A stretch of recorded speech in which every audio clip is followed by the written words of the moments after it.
Hello guys, we are going to discuss the estimation of lactose from milk, where we are going to use the method 3,5-dinitro-salicylic acid reagent, where we are going to read the measurement under calorimetry at 540 nanometer with green filter. So we will discuss the introduction part of the experiment. Lactose is a disaccharide and it is a reducing sugar. Here you can see in the last point, it is a reducing sugar and it is going to make up to the volume or the weight of the milk up to 8%. Now lactose, as it is being a disaccharide, it is going to have galactose and glucose as its subunits. As you can see here, we have shown the broken part of the lactose. If you are going to treat with lactase, it is going to give the glucose and galactose. Now here lactose will be absorbed in the intestine of the human body or the organism if it is get broken or split into glucose and the galactose. Now this is the brief introduction about the lactose which is present in milk. In the next slide, this is the principle of the experiment, the DNS method to estimate the lactose in the milk. Now here you know that reducing sugars are one which are going to reduce the reagent with which they are going to be treated. So here it is because the reducing sugars will have the free carbonyl group where it is going to get reacted with the reagents which we are going to subject with these reducing sugars. Because of that, what will happen? The reducing sugars get into the form of the oxidized sugars where they are going to create the alkaline conditions and it is going to reduce the reagent. Now here lactose is a disaccharide which is a reducing sugar and it is going to create the alkaline condition within the carbonyl group by reducing the reagent. Now here when you are going to see alkaline solution 3,5-dinitro-salicylic acid which is going to react with reducing sugar like glucose or lactose is going to convert it into 3-amino-5-nitrosalicylic acid where it is going to give the orange color. So here with the help of this orange color we are going to measure the amount of the lactose present in the milk. Now here you can see the formula where this is the 3,5-dinitro-salicylic acid which is going to get reduced in the presence of the reducing sugar and it is going to form 3-amino-5-nitrosalicylic acid. So here you can see the changes within the reagent where here the amine group has been added. You can depict the formula or reducing reaction either this form or this form also. So this is the principle. Now coming to the reagents which we are going to use during the performing of this method, that is the preparation of the standard stock solution where 1 gram of lactose is dissolved in 100 ml of distilled water under a standard flask. Now further, with the standard stock solution of lactose, we are going to take 10 ml of standard stock solution where it is going to made up to 100 ml with distilled water under standard flask, so that we should get 1000 micrograms per ml of lactose. Now here further 3,5-dinitro-salicylic acid reagent has to be prepared where 1 gram of DNase will be taken and 30 milligrams of sodium potassium tartrate will be taken and 1.6 gram of sodium hydroxide will be taken or weighed, and it will be dissolved in 100 ml distilled water. So all this together will be dissolved in 100 ml distilled water, and it will be kept for the further procedure of this method. Now further is this last preparation is very important. So here we are going to prepare the milk filtrate. We are not going to take the milk directly. So here we are going to prepare the milk filtrate, where we are going to deproteinize, or we are going to remove the proteins from the milk, where we are going to keep the sugars or the lactose within the milk by removing the protein. Now here we are given the two-line very brief description, like after deproteinization the milk and filter through the muslin cloth and then filter through the filter paper, then again we are going to dilute it for our sample estimation.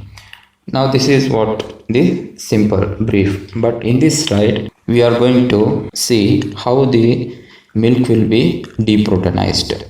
We are going to take the milk of 4 ml, where we are going to add 2 ml of a 24% weight per volume solution of trichloroacetic acid and 2 ml of water. Now here we are going to take, this is where we are going to prepare the sample. We are not going to take any liters of the sample. We need only 4 ml or 5 ml. This small amount of the sample should be taken. Now here this will be treated with 24% weight per volume solution of TCA and 2 ml of water. Further, this mixture contained a final TCA concentration of 6%. So here when you are going to take 2 ml and you are going to, so each ml is going to constitute of 6% of weight per volume of the TCA. Now further, when you are going to mix the sample, so here it has to be incubated at 40 degrees centigrade for 30 minutes so that it should get viscous. So here the protein components are going to form the different liquid phase. Now further, then after the reaction or formation of the liquid phase, the sample has to be filtered through Vatman number 42 filter paper, and further the filtrate was passed through a 8 number pore diameter membrane using a 5 ml syringe and filter adapter. Now here this is the new within the technique, where they are using a syringe like equipment, where the syringe will be filled with the sample, that is after the filtration with Vatman number 42 filter paper. They are going to take that whatever the filtrate into this particular syringe, and they are going to fill it, and then they are going to attach that syringe to the membrane, that is the 8 pore diameter membrane, which will be attached at the tip of the syringe as we attach the needle. But this membrane will be in the different shape, not like the syringe, where they are going to apply the syringe in such a manner that due to the pressure created, the sample is going to get through the membrane. Because of that, what will happen, the membrane is going to remove the rest of the debris which has been left after the filtration through the Vatman number 42 filter paper. So here further, this particular filtrate which we got after the syringe and filter adapter treatment, we are going to heat treat that sample and prepare by adding 1 ml of 24% weight per volume trichloroacetic acid to the contents of the individual samples. After this sample can be used for the estimation of the lactose. Now this is how the milk deproteinization has to be done to get the exact measurement of the lactose. Coming to the next slide, this will be the procedure. This procedure let we discuss. in the protocol. So here in the procedure, we are going to take around 8 or 10 test tubes, or under this first will be the blank, and next 5 will be the standard series, where the standard series is going to will be of the stock solution, and further will be next 4 will be the samples, where it will be T1, T2 and D1 and D2. D1 and D2 are the duplicates of T1 and T2.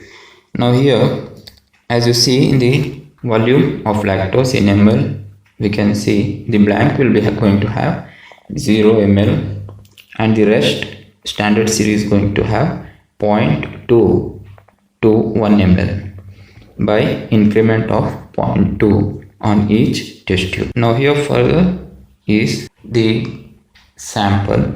The sample will be of 0.2 and 0.4. For duplicates also, we are going to take 0.2 and 0.4. So there will be two each samples of 0.2 and 0.4.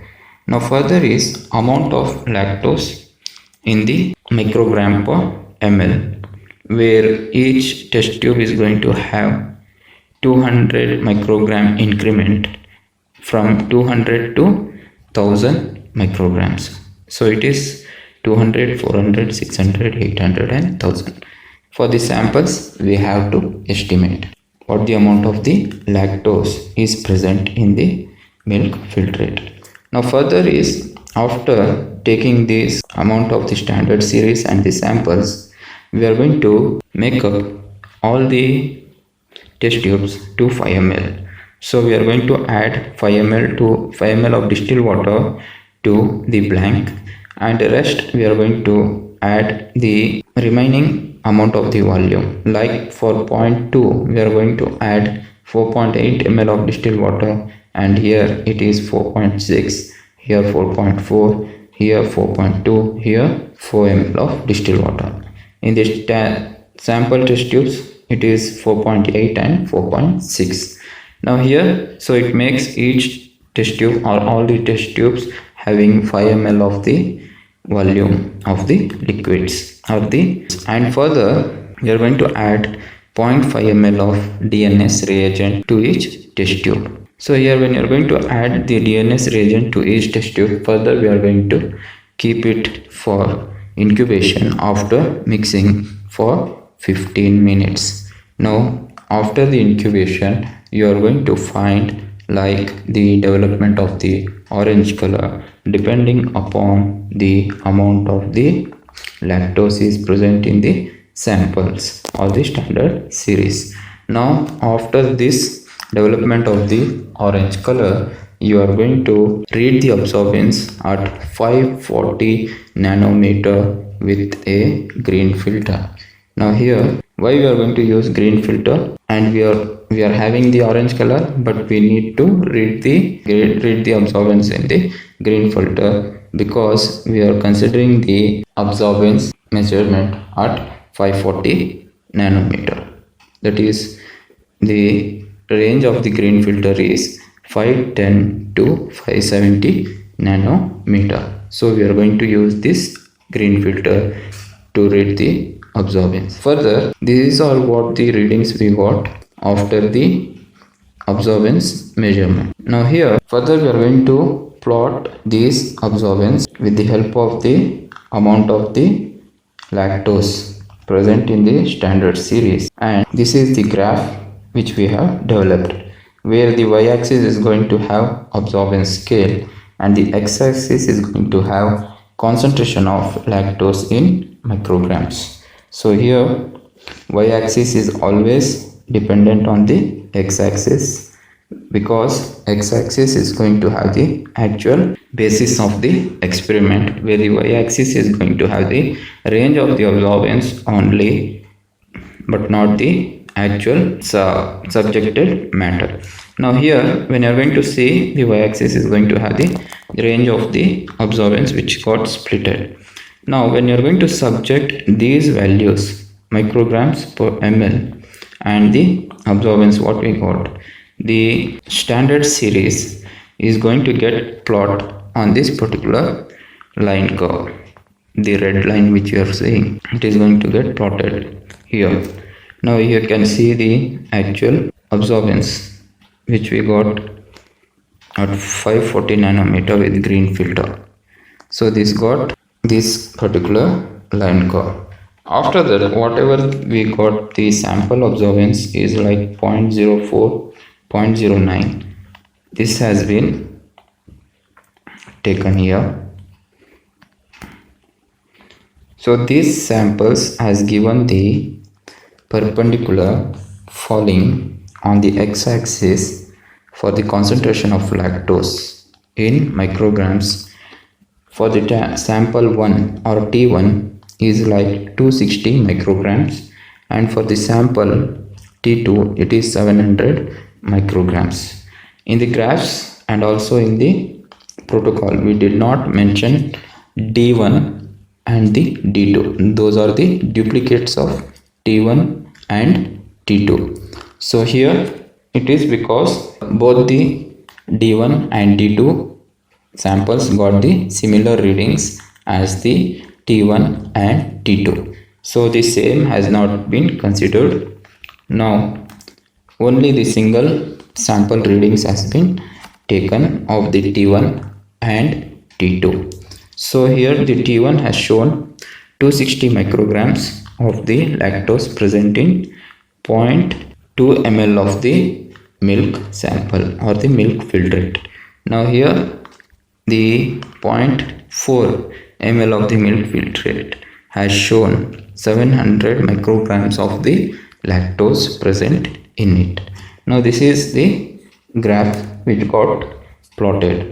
Further coming to the calculation part, here we are going to calculate as per the samples amount we have taken, like 0.2 ml of the milk filtrate sample and 0.4 ml of the milk filtrate sample, where as per the graph we have got 260 micrograms per 0.2 ml of the milk filtrate and 700 micrograms per 0.4 ml of the milk filtrate. So those are going to further calculated for 100 ml given solution, which may contain about 1,30,000 micrograms of lactose and 130 milligrams of lactose. If you are going to convert 1,30,000 micrograms of the lactose, it gives 130 milligrams of lactose. In the same way, if you are going to consider 0.4 ml of the given unknown solution of milk filtrate, where it is going to have 700 micrograms of lactose, and if you are going to calculate it for 100 ml of the given solution, it contains 1,75,000 micrograms of lactose, which further can be converted to 175 milligrams of lactose. So this is how the amount of the lactose present in the milk sample, 130 milligram of lactose and the 175 milligrams of lactose corresponding with the sample which we have taken, like 0.2 ml of the milk filtrate and 0.4 ml of the milk filtrate respectively. So this is the estimation of lactose from milk sample with the help of the DNS method. So I hope I had been very clear about the method and the principle and how to deprotonize the milk and how to go with the procedure very clearly and how to calculate and how to graph it. So here guys, what the graphs we are preparing, it is on the computer. As you know that in your labs you do graphs manually with the help of the graph sheet, so it will be the same. So the clarity here is very, or the format here is very different from what the graph sheets you get. So don't get confused with this, but the things are very similar, exactly similar. And if anybody is having any questions or doubts in this experiment, can put on the comments, and also you can help us by asking any new experiments which you need explanations, and that we will try our best to serve you so that you can help us further to grow with the better service from our side. And thank you for watching Big Book, and please like our videos whichever you have gone through, and also subscribe to our channel, and also share this channel and also the videos with your friends and other colleagues so that we can serve you more better. With your each encouragement we will be very happy to come with the new topics and to serve at our best. Thank you.